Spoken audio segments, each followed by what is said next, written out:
नमस्कार, आदाब। सच्ची खबरें चैनल में आपका स्वागत है। जनपद बिजनौर के नजीबाबाद थाना क्षेत्र के गांव इससेपुर में तेंदुए के हमले में एक महिला की मौत से ग्रामीणों में जबरदस्त आक्रोश है। रविवार की सुबह 36 वर्षीय मीरा देवी अपने पति महेंद्र सिंह के साथ खेत में चारा लेने गई थी। अचानक घात लगाए बैठे तेंदुए ने हमला कर महिला का गला दबोच लिया। चीख पुकार सुन ग्रामीण जब तक पहुंचे तब तक महिला बुरी तरह घायल हो चुकी थी। महिला को अस्पताल ले जाया गया, जहां डॉक्टरों ने महिला को मृत घोषित कर दिया। गुस्साए ग्रामीण शव लेकर डीएफओ ऑफिस पहुंचे और शव सहित धरने पर बैठ गए। ग्रामीणों ने डीएफओ पर लापरवाही बरतने तथा उनकी शिकायतों को अनदेखा करने का आरोप लगाया है। ग्रामीणों ने डीएफओ ऑफिस में चिता तैयार करना शुरू कर दिया तो मौके पर पहुंचे पुलिस अधिकारियों ने ग्रामीणों को समझाने का प्रयास किया। किसान यूनियन, अराजनीतिक तथा भीम आर्मी में भी जबरदस्त आक्रोश है। किसान यूनियन ने कई रोज से गुलदार की समस्या को लेकर डीएफओ ऑफिस में धरने पर बैठी है। नजीबाबाद क्षेत्र में एक माह में तेंदुए की यह चौथी घटना है। जनपद में गुलदार की घटनाएं लगातार हो रही हैं और डीएफओ ऑफिस आंखें मूंदे बैठा है।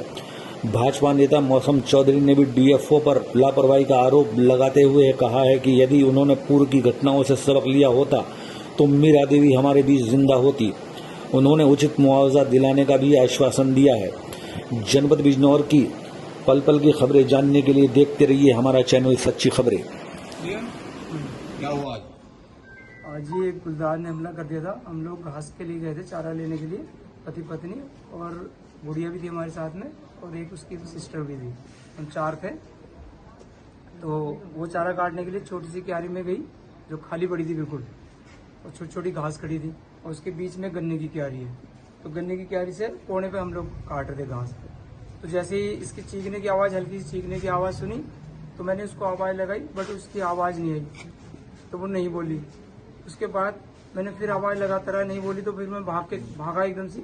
फावला ले रखा था मैंने हाथ में, मैं फावला लेके भागा। मैं देखा थोड़ी देर चला तो कुछ नहीं बोली वो। मैं आवाज़ लगाता रहा, कुछ नहीं बोलती रही। तो देखे 4-5 कदम पीछे जैसे मैंने देखा तो गुलदार एकदम छोड़ के छलांग मार के भागा। अच्छा, कितनी दूर थी तुमसे जब काम कर रहे थे? मेरे से ज्यादा दूर नहीं, मुश्किल से 10 कदम की दूरी, 10 या 15-12 कदम के बीच में होगी, इतना ही होगा, 5 लाख। अच्छा, कितने वहाँ पर और भी लोग थे जो सैपिन पे मछली पकड़ते हैं कटुए से वगैरह से।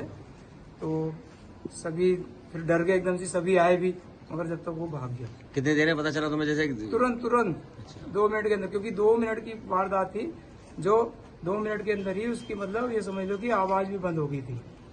जैसे गुलदार बहुल्य क्षेत्र है वहाँ, तो आप सुरक्षा करके नहीं चलते अपनी?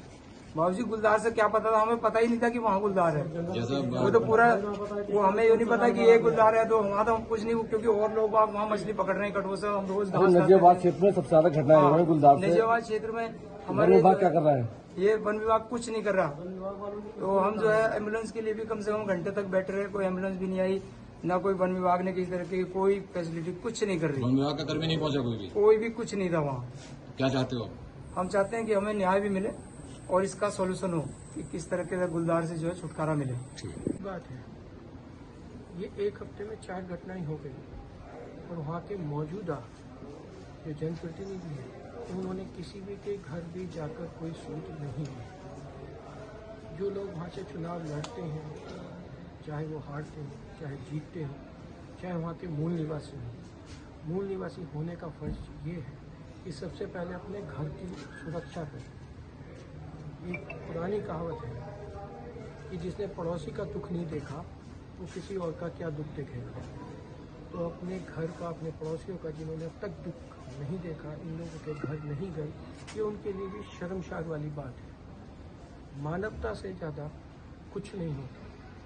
छोटे छोटे बच्चे गुलदार उठा के ले गए, कोई चिंता नहीं, किसी विभागीय अधिकारी से बात नहीं। इन घटनाओं की रोकथाम के लिए अभी तक कोई भी किसी भी तरह का नजीबाबाद विधानसभा स्तर से कोई भी किसी भी नेता का वक्तव्य तो अभी तक मैंने नहीं सुना और 4 बड़ी घटनाएं हो चुकी हैं।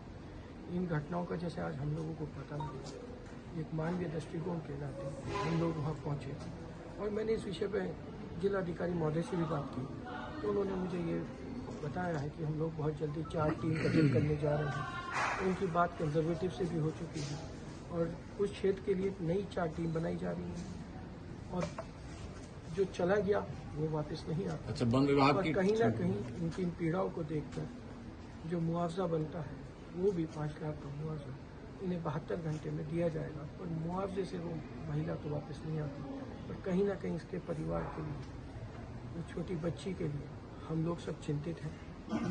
और मैं ये विश्वास दिलाता हूँ आप सबसे कि इस गुलदार की घटना को हम अब माननीय मुख्यमंत्री जी के सामने पहले भी रखा है और इसे जोरदार तरीके से सारे तथ्यों के साथ वन विभाग के जो शीर्ष हमारे अधिकारी हैं, प्रमुख सचिव, माननीय मंत्री जी, माननीय मुख्यमंत्री जी, उन सबके समक्ष रखा जाए।